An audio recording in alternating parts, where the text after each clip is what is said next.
Hello ভাই brothers, you guys watching me on Mad Ventures. আজকে আমি মূলত আমার যে গ্রামের বাড়ি, দাদা বাড়ি, সেখানে ঘুরতে এসেছিলাম এবং এই পুরো ভিডিও জুড়ে আসলে নস্টালজিয়া থাকবে। সো যারা আসলে নস্টালজিয়া পছন্দ করেন না তারা অ্যাভয়েড করতে পারেন। তাহলে চলেন 20 বছর আগে থেকে ঘুরে আসি।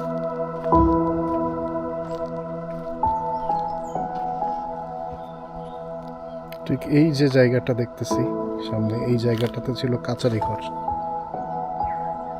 আর এই ঘর, এখানে যে ঘরটা ছিল, এই ঘরে আসলে আমরা যখন আসতাম এই ঘরে থাকতাম আর কি।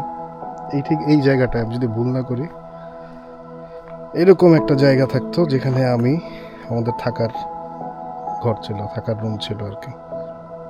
এখানে ছিল রান্নাঘর, এই জায়গাটা রান্নাঘর। এই চুলা বোধহয় এখনো আছে, এখানে চুলা, এখানে চুলা, এই জায়গাটাতে। পুকুর এখনো আছে, এই সেই পুকুর এখনো আছে। এরকম জায়গা থেকে ছিল বাড়িতে ঢোকার মূল দরজা, এই জায়গা থেকে ছিল। এই রাস্তা ধরে আর কি যাওয়া লাগতো। তাল গাছগুলি আছে এখন।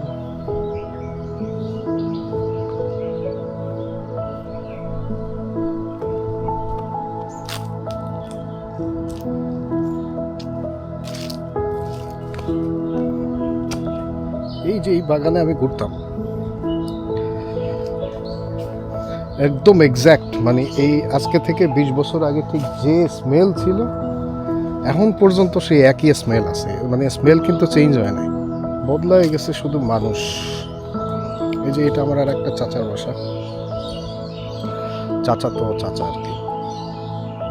প্রত্যেকটা বাড়ির চারদিকে এরকম ছোট চিকন ক্যানেল করা, এটাকে বলা হয় বের।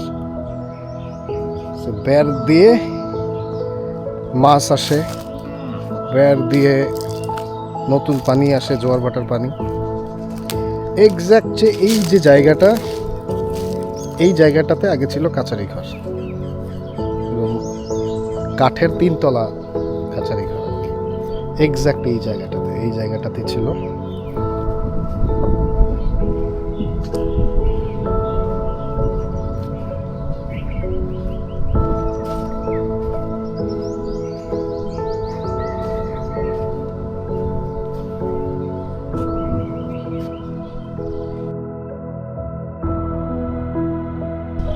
আইলাম দেখতে, আইলাম। এ কি তরমুজ? কোন জায়গাতে তুলছেন?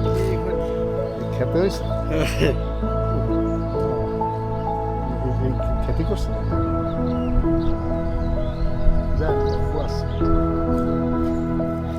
আচ্ছা, ওই যে ওপারে হচ্ছে তরমুজ ক্ষেত।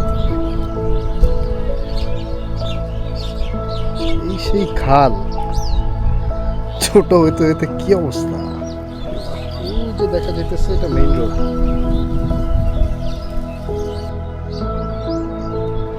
আমি তো ছোটবেলায় আসতাম, তো পিচ্ছি, তখন মনে হতো যে অনেক দূরে দূরে এইগুলি। তখন ছোট চোখে যা লাগতো আর কি, মনে হতো যে ওই বাড়ি অনেক দূর, এই বাড়ি থেকে ওই বাড়ি যাওয়ার অনেক দূরত্ব। এখন তো মনে হচ্ছে চোখের সামনে, মানে এখান থেকে ওখানে, ওখান থেকে ওখানে।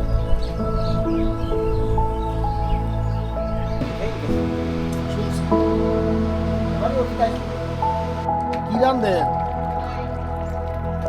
তুমি রাঁধছো? এই তুমি তো ভালোই রাঁধতে যাও। আরে বাহ, হ্যাঁ। নিজের গ্রাম, নিজের বাড়ি, মাটির গন্ধ, এই সব কিছু মিলে আসলে আমি, আর আমার পুরোটা জুড়ে আসলে এরা। তো যত দূরেই থাকি না কেন এবং যত বছর যাক না কেন, সবসময় একটা টান কিন্তু থেকে যাবে, যাকে বাংলায় বলে শেকড়ের টান।